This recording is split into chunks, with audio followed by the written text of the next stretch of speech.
야고보서 5장 마지막 19절 20절 두 절 말씀입니다. 야고보서는 오늘로 모두 마치게 됩니다.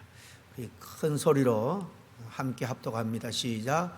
내 형제들아, 너희 중에 미혹되어 진리를 떠난 자를 누가 돌아서게 하면 너희가 알 것은 죄인을 미혹된 길에서 돌아서게 하는 자가 그의 영혼을 사망에서 구원할 것이며 허다한 죄를 덮을 것임이라. 아멘. 한 영혼을 돌이키는 사랑이라는 제목으로 오늘 말씀을 상고하기를 원합니다. 오늘 새벽에는 20번째입니다만은 지난 앞에 말씀을 나눴으니까 21번째로 야고보서를 다 이제 마치게 되겠습니다. 이 야고보서를 통해서 쭉 우리가 살펴본 것처럼 야고보는 믿음이라는 것은 단순한 지식이 아니다, 단순한 교리의 문제가 아니다, 우리의 삶 속에서 삶으로 행동으로 나타나야 하는 것이다 라는 것을 계속 반복적으로 강조를 하고 있죠. 1장부터 5장까지 쭉 함께 오면서 믿음의 여러 면들을 우리가 살펴보았습니다. 1장 앞에 보면 시험과 인내를 통해서 믿음이 단련된다 하는 것도 배웠고요. 또 말씀을 듣고 행하는 자가 참된 믿음의 사람이고 참된 지혜를 얻을 수 있다라고 말합니다. 또 편견 없는 사랑과 말의 절제가 이 믿음, 신앙 생활에 있어서 성숙함을 보여주는 것이다 라는 것도 배웠고요. 또 가난한 자와 부한 자를 대하는 태도, 또 세상과 물질에 대한 믿음의 관점이 뭐냐, 그리고 고난 속에서도 주를 바라보는 인내까지 믿음의 여러 가지 면들을 쭉 우리가 나누었습니다. 이 야고보서는 우리에게 믿음과 삶이라는 것은 결코 분리될 수가 없는 것이다 계속 반복해서 알려줍니다. 이제 마지막 장 마지막 절에 이르러서 야고보는 이렇게 결론을 내립니다. 내 형제가 진리에서 벗어나면 누가 그를 돌이키게 해라. 한 영혼을 돌이키는 자는 많은 죄를 사함받게 한다. 그래서 그 영혼을 구원하게 될 것이다 라고 말합니다. 여기서 야고보는 지혜와 인내 그리고 경건의 모든 훈련이 결국은 한 목표를 향하고 있다라는 것을 볼 수가 있습니다. 그것은 바로 한 영혼을 돌이키는 일이에요. 한 생명을 구원하는 사랑입니다. 즉 진리에서 벗어난 형제를 다시 주님께로 인도하는 일입니다. 우리가 그동안 강조했던 믿음의 열매, 그리고 인내, 말의 절제, 그리고 삶의 경건은 모두 이 한 영혼을 향한 사랑의 행위로 인해서 완성이 된다라는 것. 결국 야고보서는 단순히 개인적인 신앙의 성장만을 목표로 하지 않습니다.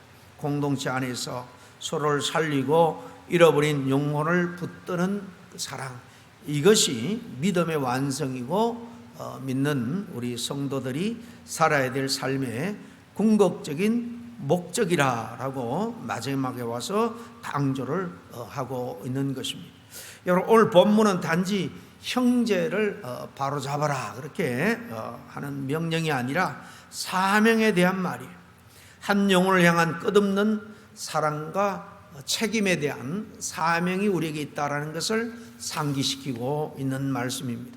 오늘 우리는 야고보서 전체 메시지를 마무리하면서 우리가 어떻게 한 영혼을 돌이킬 수 있는지, 그 사랑의 힘이 어디서 나오는지를 함께 잠깐 나누기를 원합니다. 첫째로 우리가 먼저 생각할 것은 교회 안에서도 이 미혹을 받는 사람이 있을 수 있다, 미혹되는 사람이 있다라는 겁니다. 19절을 앞줄 함께 읽습니다. 시작. 내 형제들아 너희 중에 미혹되어 진리를 떠난 자를 누가 돌아서게 하면, 그렇게 말하죠. 여기 너희 중에 그렇습니다. 이게 중요한데요. 교회 밖이 아니에요. 교회 안에 너희 중에 있는 사람 중에서 이렇게 미혹된 자가 있을 수 있다라는 겁니다. 신앙생활을 오래 한 사람도요, 직분을 가진 사람도, 굉장히 한때는 열심히 봉사하는 사람도 어느 순간 참 믿음에서 조금씩 벗어날 수가 있다라는 겁니다.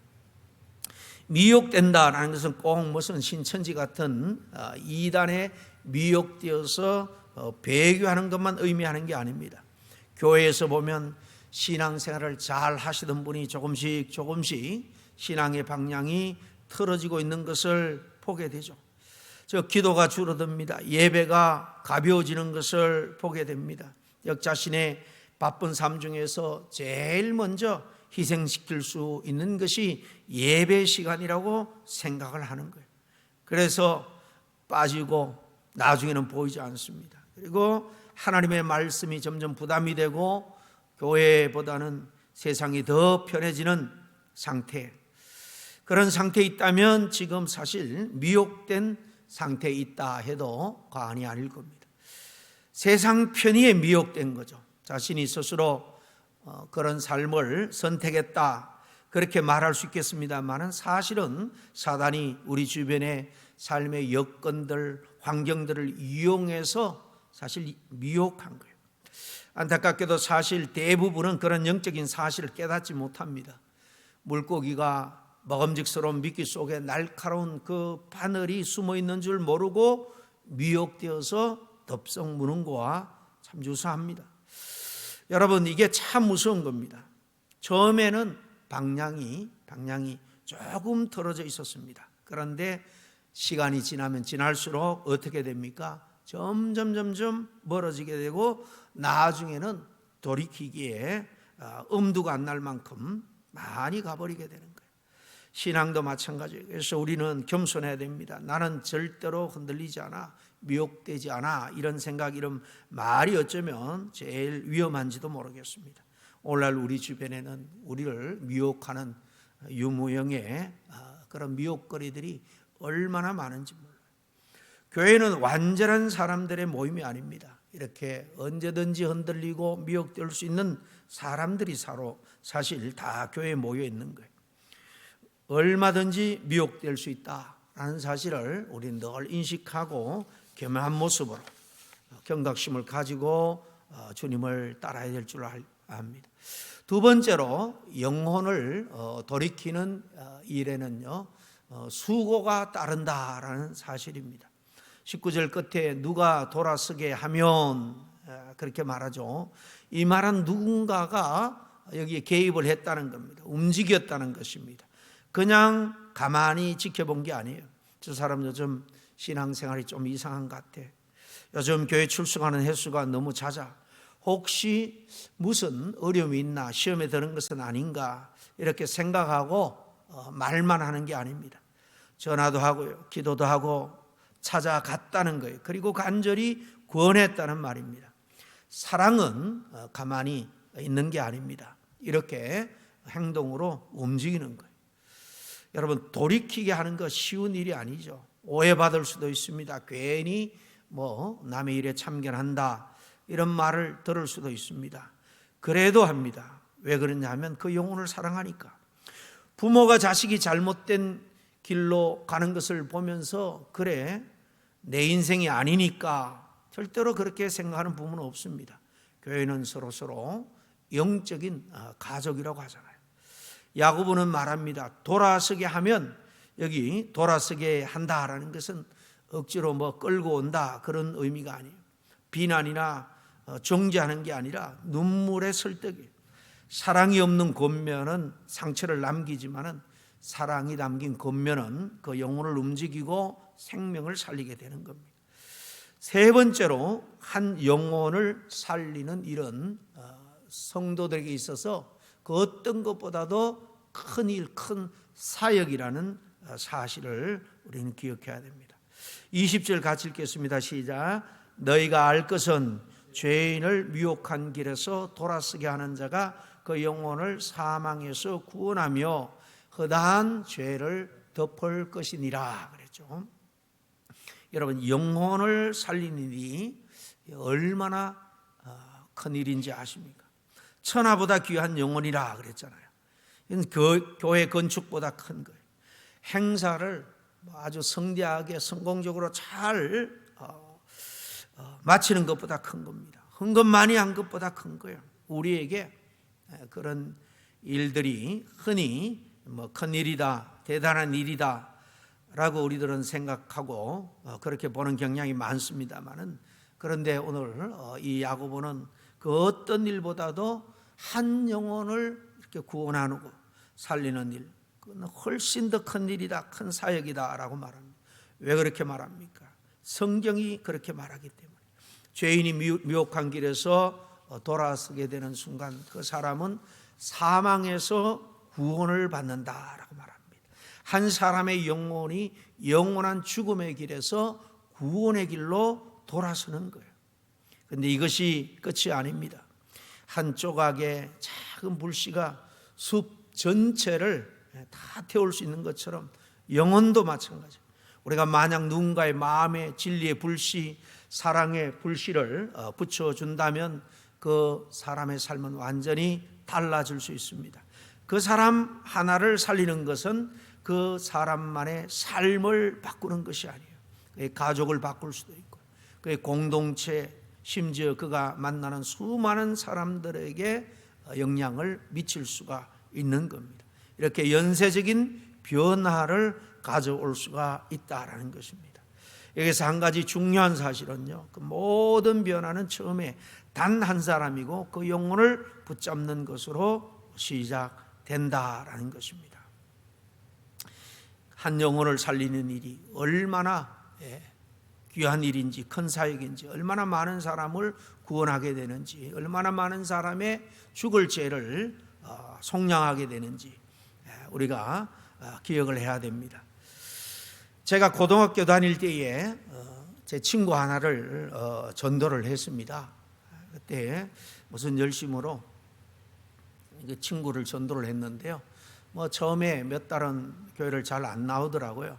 그래도 관심을 가지고 계속 주일날 교회에서 보자 전도를 했는데, 이 친구가 저보다도 신학교를 먼저 들어갔어요. 대학교 4년 마치고 저는 1년간 세상에 이렇게 저렇게 좀 기웃거리다 갔는데, 이 친구는 졸업하자마자 신학대학원으로 가서 지금도 20몇 년째 몽골에서 선교 사역을 하고 있습니다. 제가 어린 마음에 그 친구를 그냥 그때는 전도가 얼마나 귀한 일인지도 모르고 그냥 전도를 했는데, 이 친구가 저보다 먼저 신학을 하고 이 몽골 선교사가 많이 들어가지 않을 그때부터 들어가서 지금 선교센터도 아주 크게 짓고 이 몽골 선교에 아주 대부처럼 이렇게 사역을 잘 하고 있습니다. 이렇게 우리가 한 영혼을 잘 구원하면 그 영혼이 우리가 평생에도 못한 일을 그가 할 수 있는 거예요. 그런데 천국에 가면 그 귀한 새 생명의 열매를 우리가 함께 나눌 수 있다라는 것입니다. 오늘 이 말씀은 우리에게 깊은 사명감을 줍니다. 야고보는 너희가 알 것은 너희가 알라라는 거죠. 그냥 알라가 아닙니다. 너희 눈에 작아 보여도, 세상에서 별것 아닌 것처럼 보여도 한 영혼을 붙드는 일은 하나님 나라에 있어서 큰 일이고 영원한 가치의 사역임을 분명히 알려주고 있습니다. 그렇다면 우리 모두 이 말씀을 통해서 한 세 가지는 꼭 기억할 수 있기를 바랍니다. 한 영혼의 가치는 참 무한하다. 세상에서 그 사람이 얼마나 작게 보여도 하나님의 눈에는 그 사람의 영혼이 얼마나 소중한지 모른다라는 사실입니다. 이 몽골 선교사로 가 있는 친구는 키도 좀 작고요, 얼굴도 그때 시골에서 대구에 막 와서 그런지 모르겠는데 까무잡잡했어요. 근데 사실은 원래 피부가 원래 그래요. 이 친구가 몽골 선교사라고 왔는데 사진을 찍어서 보냈는데요, 몽골 사람하고 똑같아요. 이건 저만 느낀 게 아니라 우리 친구들이 하는 말이, 야, 너는 평생 몽골 선교사로 타고났다 할 정도로, 그 뭐 공부도 잘하는 친구도 아니었습니다. 키도 작았습니다. 별로 친구들에게 인기도 없었지만은 몽골 선교에서는 아주 안성맞춤인 그런 모든 것을 구비해서 사역을 아주 친화력있게 잘하고 있다라는 사실입니다. 한 영혼의 가치는 무한한 거예요. 돌이키게 하는 일은 하나님과 함께하는 사역입니다. 우리가 사람을 구원하는 것이 아니에요. 하나님께서 그 마음을 열고 돌이킨다라는 것입니다. 하나님께서는 우리가 그 통로가 되어주기를 원하는 거예요. 또 작은 사랑이 큰 결과를 만든다라는 것을 꼭 기억할 수 있기를 바랍니다. 관심과 기도, 진심 어린 말 한마디, 격려의 손길이 그 사람을 살리는 도구가 되는 거예요. 여러분, 우리 주변에 계신 영혼을 살릴 수 있는 기회가 우리에게 종종 찾아옵니다. 사람이 가족일 수도 있고요, 친구일 수도 있고, 직장의 동료일 수도 있을 거예요. 만약에 우리가 그 사실을 간과한다면 우리는 그 영혼을 계속해서 사망의 길을 걸어갈 수 있도록 방치하는 일입니다. 그렇지만 우리가 한 사람에게 다가가 진리와 사랑을 전하면 그 한 사람을 구원함으로 해서 그다음 죄를 듣고 수많은 삶에 영향을 끼치는 사역의 시발점이 된다라는 사실을 꼭 기억할 수 있기를 바랍니다. 결국 한 영혼을 살리는 일은 세상에서 가장 큰 가치가 있는 일이에요. 그리고 그것을 하나님께서 우리에게 맡겨주셨어요. 그리고 한 사람을 위해서 기도하고 한 사람을 붙잡고 그 한 사람에게 진리를 전하는 일, 이보다 위대한 일은, 위대한 섬김 사역은 없다라는 것을 꼭 기억할 수 있기를 바랍니다. 그 작은 일이 하나님 나라에서는요, 상상도 할 수 있는 큰 열매로, 축복으로 우리에게 돌아오는 거예요. 야고보는 우리에게 묻습니다. 너희 공동체 안에 지금 주님으로부터 점점 멀어지고 있는 사람이 없느냐? 혹 그 사람이 바로 내가 아니냐? 혹시 하나님 오늘 이 말씀으로 나를 먼저 돌이키고 계시는 건 아닌지 우리 자신을 돌아보기를 원합니다.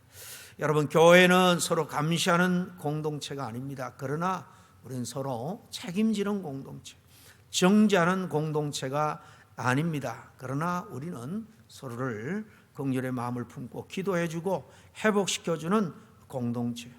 우리가 오늘 결단할 것은 이겁니다. 주님, 저를 사용하셔서 한 영혼을 살리는 사람이 되게 해 주시옵소서. 동시에 주님, 제가 혹시 세속에 미혹되어 있다면 저도 돌이켜 주시옵소서. 한 영혼을 돌이키는 사랑, 그 사랑이 살아있는 교회, 진짜 하나님이 기뻐하는 교회인 줄로 믿습니다. 함께 기도하겠습니다. 사랑의 하나님 아버지, 오늘 말씀을 통해서 한 영혼을 살리는 일이 얼마나 귀하고 큰 사역인지 깨닫게 해주시니 감사합니다. 제가 그동안 너무 나만 보고 내 삶만 바라보면서 살아온 것을 회개합니다. 이제 진리에서 벗어난 형제, 길을 잃은 친구들, 방황하는 가족, 그리고 아직 주님을 알지 못하는 주변 사람들을 향해서 사랑으로 다가가는 믿음과 용기를 주옵소서. 주저하거나 겁내지 말고 그 한 사람을 돌이키는 도구로 쓰임받는 저희가 되기를 원합니다. 주님께서 저희와 동행해 주시기를 믿고 감사할 때 예수님의 이름으로 기도하옵나이다. 아멘.